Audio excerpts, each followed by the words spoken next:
Building a go bag can be daunting and scary at times. You go online and you see 101, if not 1,001 ways to build a go bag. And let me put it like this, they're not wrong. The problem with building a go bag is that you are unique, and based on your circumstances, your go bag will differ from mine. However, I will share with y'all the steps that I take every time that I have to build a go bag, and we are in luck. I am currently building one for my son. Yes, that you see in here is his go bag, or what we call it here in Alaska, our hunting bag. Essentially is essential things for survival. When we go out, we are in the wilderness. We are surrounded by wild animals, aka bears. We have moose, we have wolves, we have everything that a lot of people don't deal with. So, although he's only 11 years old, well, guess what? That is getting old, and me carrying everything had gotten old already. So it is time for him to, well, carry his own stuff. He usually does it under protest, but now I am building one specifically for him, one go bag for him. And you know, the funny thing is that we were at the store today, and we were measuring his bag and whatnot, and he's like, but I don't want to. And I said, well, son, one day you're gonna have to be doing this whether you like it or not, because this is where we live, and if you cannot provide for your family, you will never be a man. He looked at me straight up. He's like, I am a man. Let's get this done. So that was a proud moment right there for me. Nonetheless, let's go over some points, because and don't click away, y'all. I'm gonna show you the way that I build this, and this is part 1. We're gonna be doing a series of videos me building my son's go bag, because this is important.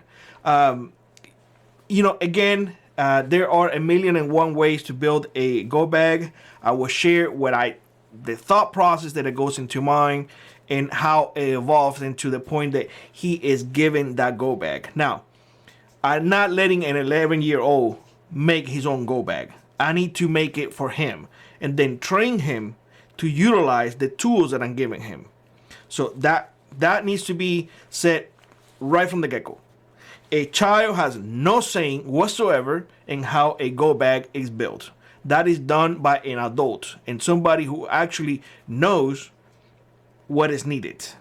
So you as a parent, it is now your responsibility. So first of all, you need to choose the right bag. I don't know how many times I have seen videos online with people using very inferior bags.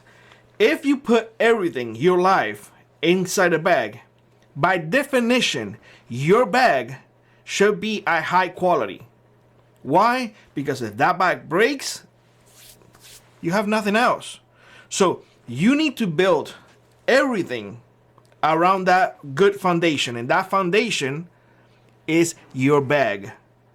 Okay, so get a good quality bag. I chose for my son a 511 one strap shoulder bag. Yes, it was not cheap, but here's the thing. This is something that can last him a long time. If you guys see behind me, this is my shoulder bag. That has been with me for a long time. My winter bag is a 511 backpack. It has been with me for a long time. I have used it here in Alaska. Throw it everywhere. Beat the bejesus out of it. And it still looks brand new. Why? Because in this case, I will say that do not cut corners. Get a good bag. You will not regret it. Now, with that being said, you need to consider water, food, shelter and warmth. We're going to be talking about that.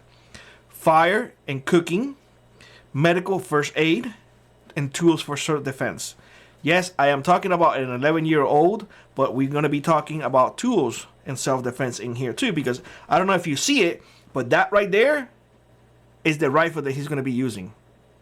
Yes, we're going to be talking about that at the very end of the video. So again, I hope that you stick around, because this is, in my opinion, a very good video that you should share with folks, especially if they have children's and they want to start building their children's their go bag. Now, navigation and communication, and clothing for the environment. Now, the last one is usually personal documents and cash. In this case, again, it's a child, but we definitely going to be touching on that.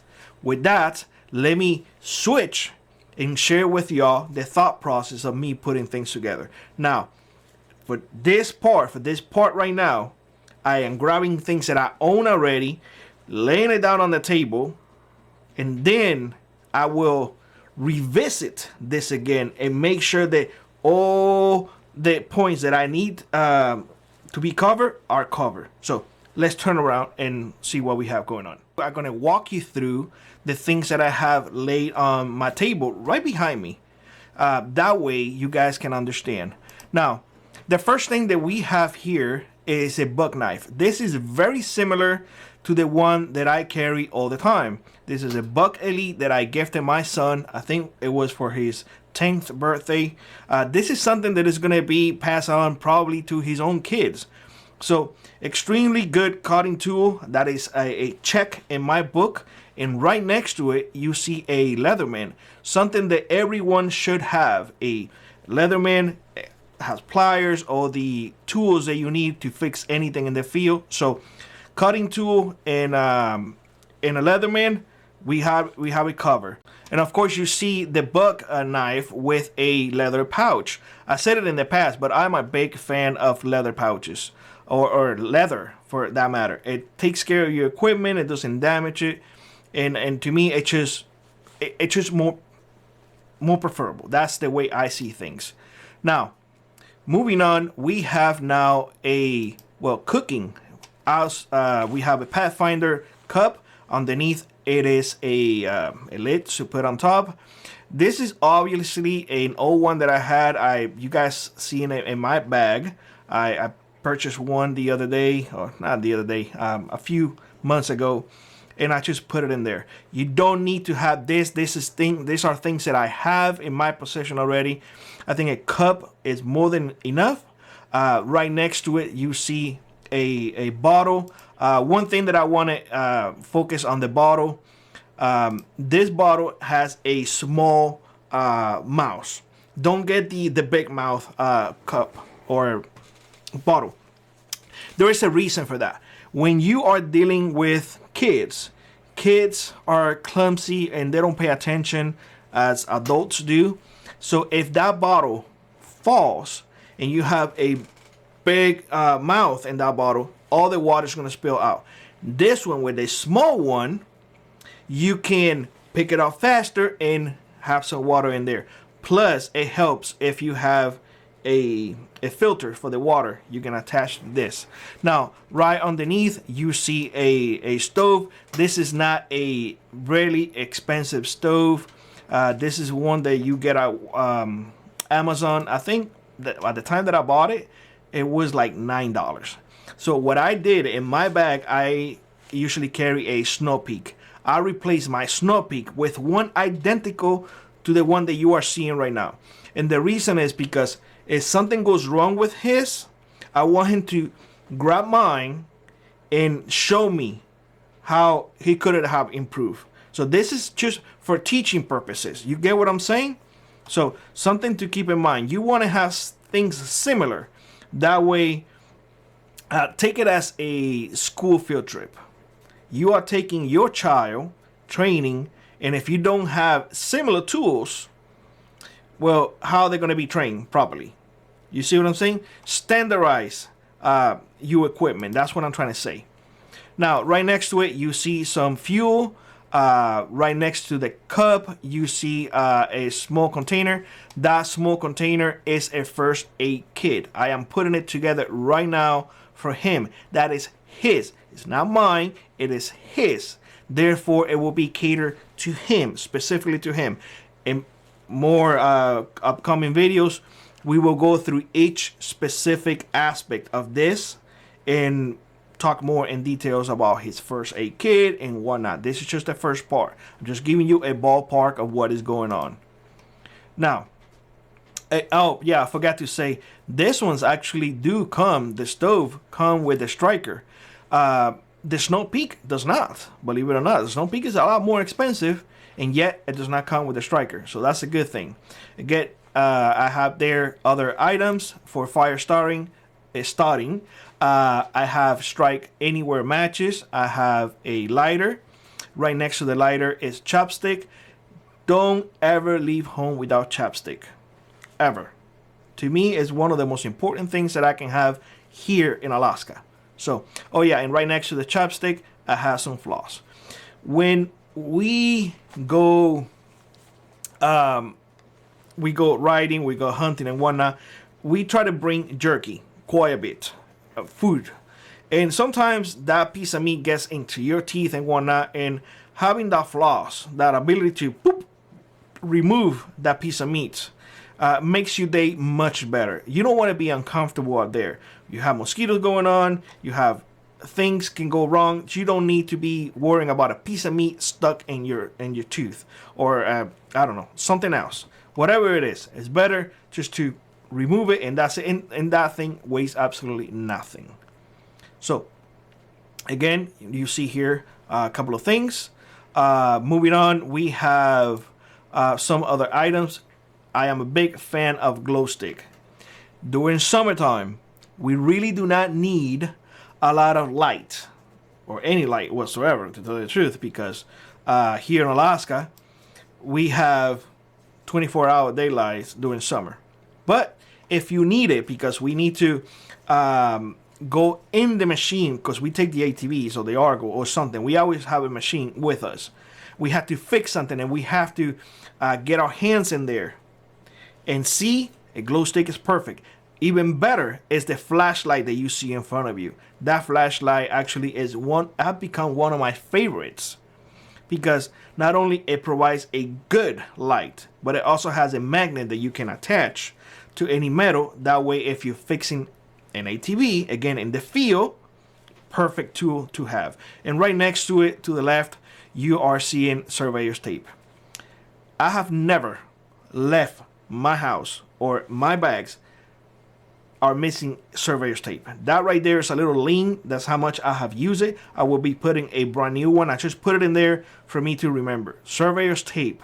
You have an emergency, you have something to signal with. You want to mark the trail that you're going. Perfect to do that. I don't know how many times I have been scouting and I have put surveyor's tape, and I just didn't want to bring out my InReach. I have been marking the trail with surveyor's tape. In my way back, perfect. Perfect. Why? Because I see the little flags going down the trail. So keep those things in mind. Now, what you see here is, again, teaching.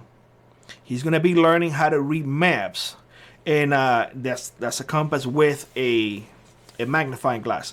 One of the things that I do, I don't know about how people does it, but one of the things that I do is I bring laminated maps. That way we can pull out the map, laminate it. If it gets wet, it gets wet. That's not a problem. And from there, he's going to be reading maps and whatnot. There is absolutely no point of not teaching somebody who's starting right now not to read a map.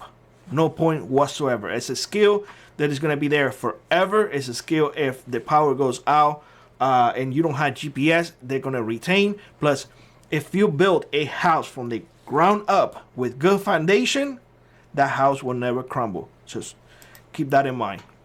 If you don't know how to use a compass, by all means, try to learn as quick as possible. So, one other thing, other things that we have here, we have cable. These cables are specifically for the things that we need, aka our radios and our phones. And that little thing that you see in red in there, right underneath the cables, that is a small battery bank. A very small battery bank, just in case that we run out of juice, we can recharge, whether it's his phone or the radio or the light, whatever. It matters not. Right next to it, you have ear protections until we get unrestricted use of suppressors. And I think it should happen. This is not a political statement or anything.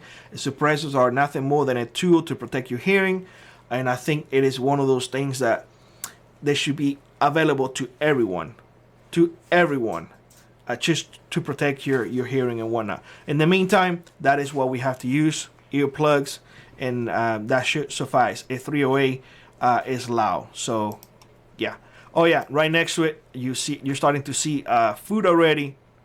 We got a couple of Snicker bars in there. He loves Snickers. Snickers, I choose Snickers because not only the chocolate, but the peanuts as well. And we are not allergic to anything. I mean, we eat rocks and we digest rocks. So yeah, have something that they like. Don't put things in there that they will not eat. Otherwise, there's just no point. Right underneath, now we have a radio. Again, I mark my radios with a channel that I will be using. These are waterproof. Guys, you do absolutely nothing throwing a radio that is not waterproof. If you are up there and you have a radio that a drop of water falls in and is done, there's no reason to have that radio. So I encourage you to look at this type of radios. I have tested it. I have dropped it in the water. They always work no matter what. And the good thing is that they use AA batteries, so you can have extra AA batteries just in case.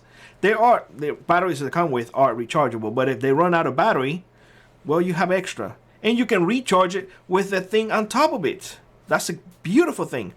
Right next to the radio, you have a small carabiner. You need those things for whatever. A long spoon.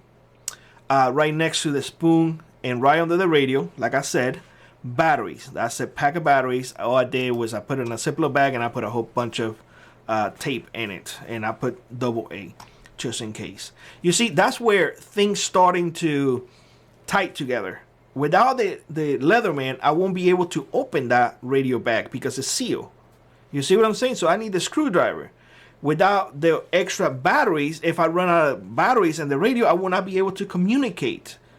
You get what I'm saying? Yes, I have a small charger, but if that charger goes out, at least I have a redundancy. In this case, when it comes to communication, you need to be prepared, especially for us that we are in the middle of nowhere. Man, you better be ready, because otherwise you would definitely be sorry. Now, this is something that I often get grief. I use flushable wipes. Why? Because they are biodegradable. I use this. I don't take toilet paper to the woods. I take paper towels, and you see them in here. They're folded. They're in a Ziploc bag. Full. Don't be taking toilet. I'm telling you all.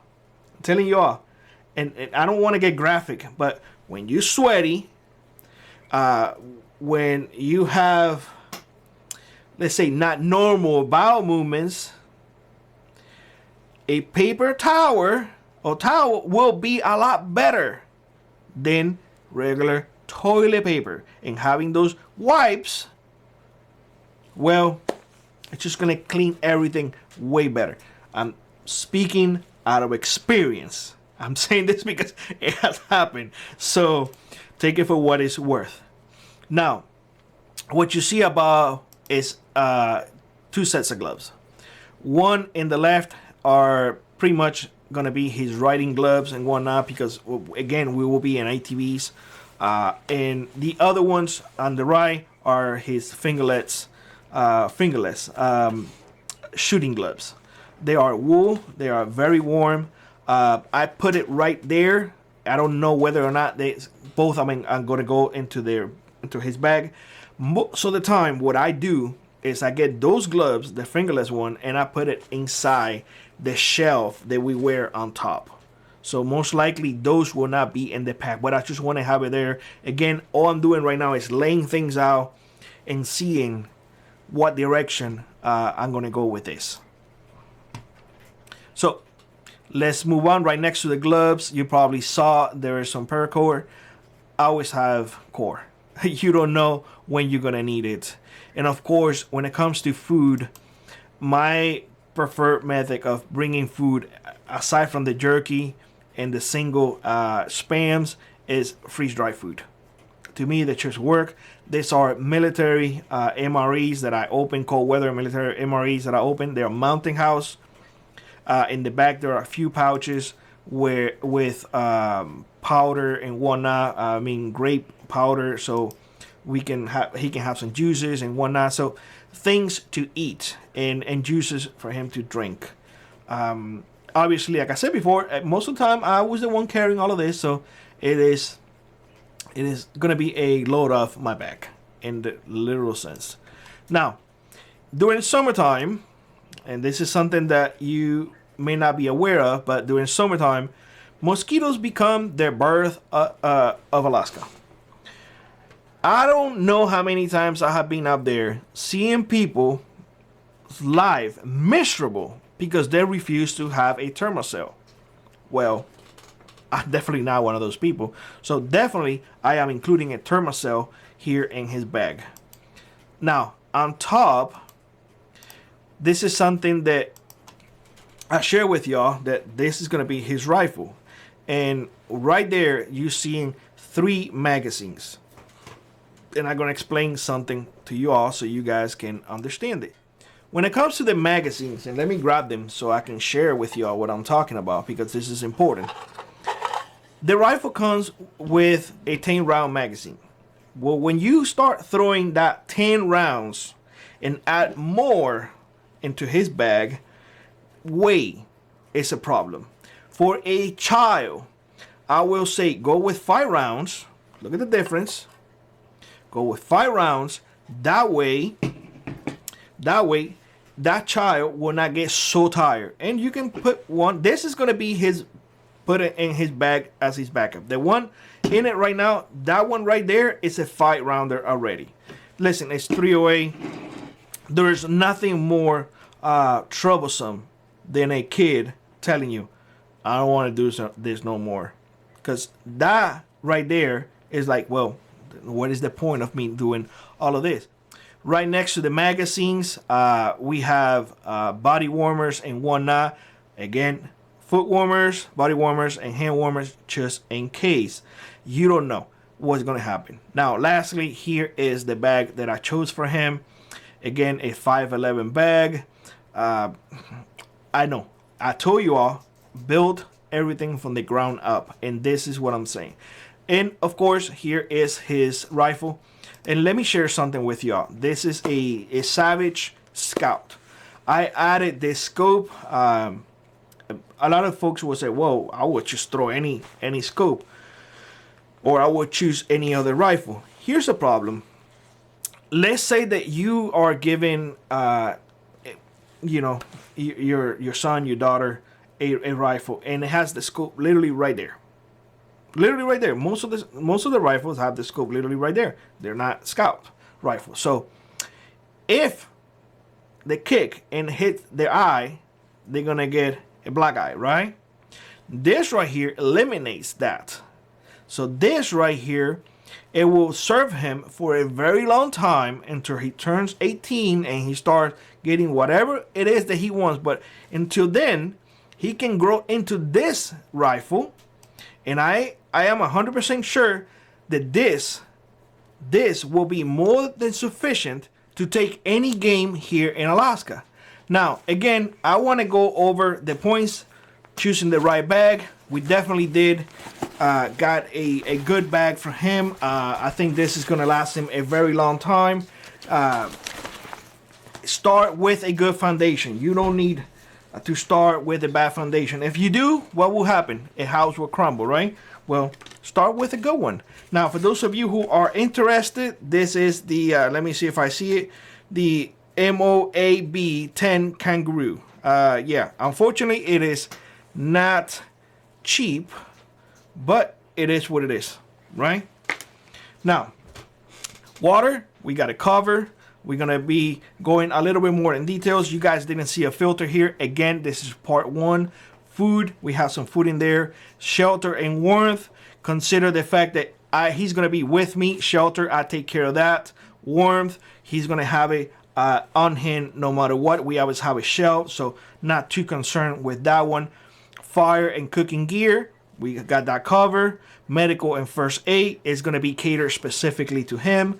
Tools and defense. We saw the Leatherman, and we saw a self-defense tool.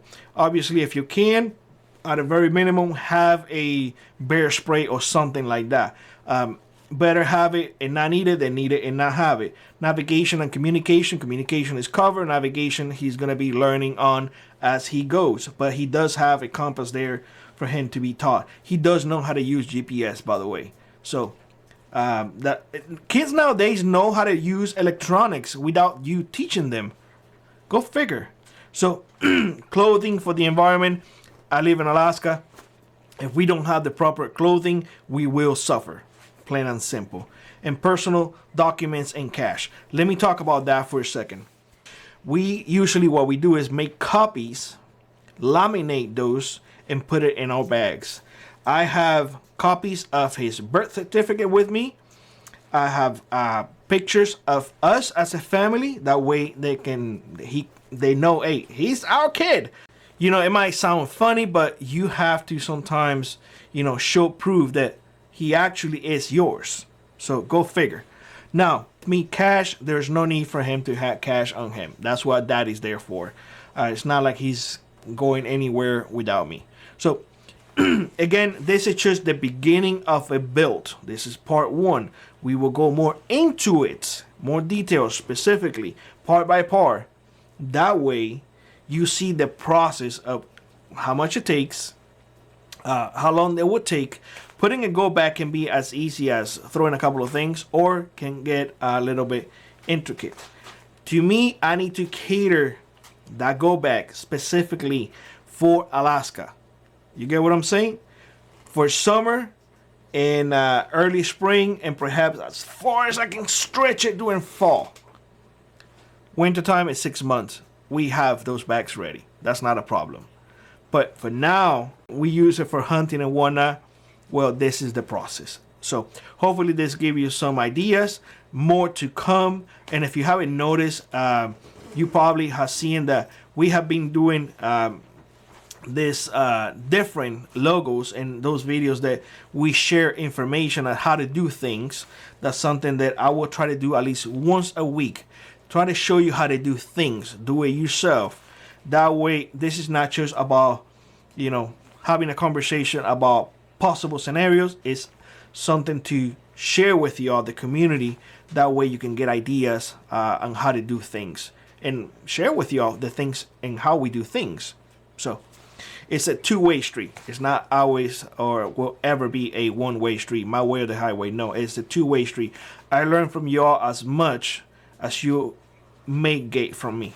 So with that being said, I hope you have a great one. Like I was rock on, prep on, and I will see you in the next one. Bye-bye, everybody.